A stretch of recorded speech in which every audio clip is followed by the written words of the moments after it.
విశాఖపట్నంలో సంచలనం సృష్టించిన మౌనిక హత్య కేసు ప్రస్తుతం రాష్ట్ర వ్యాప్తంగా చర్చనీయాంశంగా మారింది.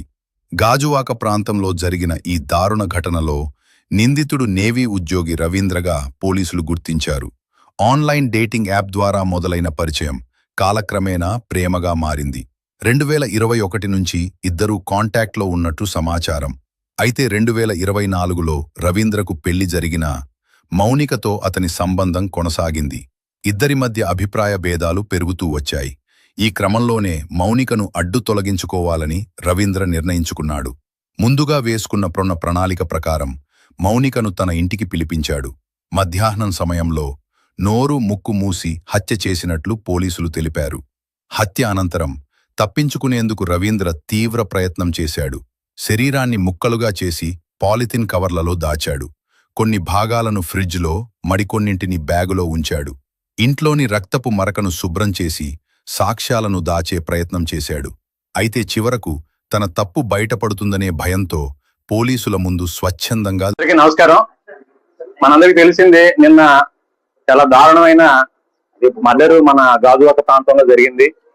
ఇందులో మౌనిక అని చెప్పేసి 30 సంవత్సరాల అమ్మాయిని మరి ఇండియన్ నేవీలో పనిచేసి చింతాడ రవీంద్ర అన్న అతను దారుణంగా నరికి చంపాడు. దానికి నేపథ్యం ఏంటంటే, వీళ్ళకి 2021 నుంచి ఈ అమ్మాయికి ఈ రవీంద్రకి పరిచయం ఉంది. ఈ రవీంద్ర కావాలనే ఉద్దేశంతోనే డేటింగ్ యాప్ ద్వారా ఈ అమ్మాయిని పరిచయం చేసుకున్నారు. పరిచయం చేసుకుని 2021 నుంచి కూడా ఈ రిలేషన్షిప్ కంటిన్యూ అవుతా ఉంది. 2024 ఇతనికి పెళ్లి అయింది. పెళ్లి అయినప్పటికీ కూడా ఈ అమ్మాయితో మరి రిలేషన్షిప్ కంటిన్యూ చేశారు. మరి ఈ మధ్య ఆవిడ అతని వైఫ్ ప్రెగ్నెంట్ అవడం వలన డెలివరీ కోసంగా పుట్టింటికి వెళ్ళింది. ఆ నేపథ్యంలో ఇంకా అతను అమ్మాయిని పిలిపించుకోవడం, ఒక రిలేషన్ కంటిన్యూ చేయడం జరిగింది. అయితే వీళ్ళిద్దరి మధ్య చిన్న గొడవలు స్టార్ట్ అయినాయి. ఆ గొడవల్లో ఆ అమ్మాయిని ఏదో రకంగా చంపేయాలన్న ఉద్దేశంతో అతను నిర్ణయించుకున్నాడు. నిన్న ఆ ఉద్దేశంతోనే నిన్న అతను అమ్మాయిని ఇంటికి పిలిపించుకున్నాడు. అప్పుడు ఇది మన ఎల్బీ నగర్ లో, గాజువాక ఎల్బీ నగర్ లో కీర్తి ఎన్క్లేవ్ ఫ్లాట్ నంబర్ 102 దాంట్లో ఇతను ఉంటాడు. అతను ఒంటరిగా ఉంటున్నాడు ఇప్పుడు ఈ ప్రెసిడెంట్. అమ్మాయిని పిలిపించుకొని పథకం ప్రకారంగా అమ్మాయితో గొడవ పెట్టుకొని అమ్మాయిని గొంతు పిసికేసాడు. అంటే చెప్పిన ప్రకారం ఏంటంటే ముక్కు నోరు మూసేసి సఫికేషన్ చేసి చంపేశాడు. చంపేసిన తర్వాత అతను ఈ డెడ్ బాడీని ఏ విధంగా డిస్పోజ్ చేయాలో అర్థం కాక దాన్ని కావాలనే ఉద్దేశంతో అతను ఒక కత్తి తీసుకొని ఆ బాడీని 3 ముక్కలు చేశాడు అన్నమాట. గొంతు, తల, చేతులు, మొండి అన్ని కూడా సెపరేట్ చేశాడు. సెపరేట్ చేసేసి కాళ్ళన్నీ కూడాను ఒక సూట్ కేసులో ప్యాక్ చేశాడు. అదేవిధంగా మొండి భాగం ఫ్రిడ్జ్ లో పెట్టాడు. ఈ తల, చేతుల్ని మరి అంటే 1 by 1 డిస్పోజ్ చేయాలన్న ఉద్దేశం అతని ఉద్దేశం. దాన్ని ఏం చేశాడంటే అతను బ్యాగ్ లో పెట్టుకొని మన ఈ అడివారం రోడ్ లో ఒక నిర్జన ప్రదేశం ఉంది. ఆ ప్రదేశంలో పెట్రోల్ లో తగలబెట్టేసి మరలా వచ్చాడు. వీటిని కూడా డిస్పోజ్ చేయాలన్న ఉద్దేశంతో ఏం చేయాలో అర్థం కావట్లేదు. ఈ బాడీ ఎలా తయారు చేయాలి, ఎలా పంపించాలి, ఎలా డిస్పోజ్ చేయాలని చెప్పేసి తర్వాత అతను మొత్తం లోపల ఉన్న బ్లడ్ స్టైన్స్ కూడా మొత్తం కూడా వాష్ చేసినట్టుగా మనం నేరస్థల పరిశీలన తెలుస్తా ఉంది. కంప్లీట్ గా వాష్ చేస్తున్నాడు. అంటే ఏ విధంగా నేరం బయటపడకుండా తప్పించుకోవాలన్న ఉద్దేశం అతను కనబడతా ఉంది.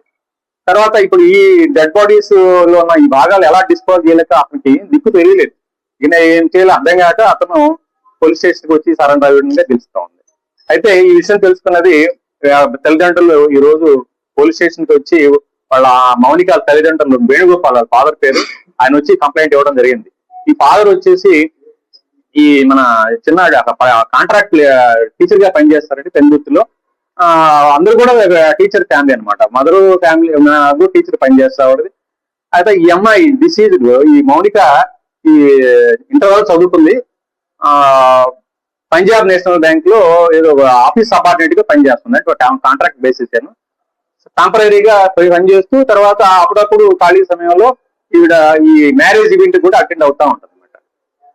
అయితే ఈ కేసు నమోదు చేస్తున్నారు. కేసు మన మర్డర్ కేసు కింద. అదే విధంగా ఈ ఎవిడెన్స్ ని తారుమారు చేయడం కోసం, అంటే కనపడకుండా మాయం చేయడం కోసంగా అతను ప్రయత్నించినట్టుగా ఆ మర్డర్ కేసుతో పాటుగా 201 ఐపీసీ అంటారండి. ఆ కేసు కింద కూడా కేసు నమోదు చేయడం అయింది. దర్యాప్తు స్టార్ట్ చేయడం అయింది. సిఐ గాజువాక ఈ కేసు దర్యాప్తు చేస్తా ఉన్నారు. అయితే ఈ కేసులో ఈ ముద్దాయికి కఠిన శిక్ష పడే విధంగా అన్ని రకాలుగా సైంటిఫిక్ ఇన్వెస్టిగేషన్ చేయడం జరిగింది. టెక్నికల్ ఎవిడెన్స్ కూడా దీంట్లో మేము అన్ని రకాలుగా వాడుతా ఉన్నాం. ఇతనికి ఏదో ఎట్టి పరిస్థితుల్లో మంచి గట్టిగా శిక్ష పడాలన్న ఉద్దేశంతో దానిలో భాగంగానే ఈ రోజు ఆర్ఎఫ్ఎస్ఎల్ టీమ్స్, క్లూస్ టీమ్స్ కూడా ఈ రోజు పోలీస్ స్టేషన్ నుంచి రావడం జరిగింది. సీన్ ఆఫ్ అఫెన్స్, అదే విధంగా ఎక్కడైతే ఈ బాడీని డిస్పోజ్ చేయడం ప్రయత్నం చేశాడో, ఎక్కడైతే ఈ తల మండాన్ని కూడా అక్కడ ఆ చేతులను తగలబెట్టారో ఆ ప్రదేశం కూడా విజిట్ చేయడం జరిగింది. ఇవన్నీ కూడా సీజ్ చేసి మన పోస్ట్ మార్టం నిమిత్తం KGH కి పంపించడం జరిగింది.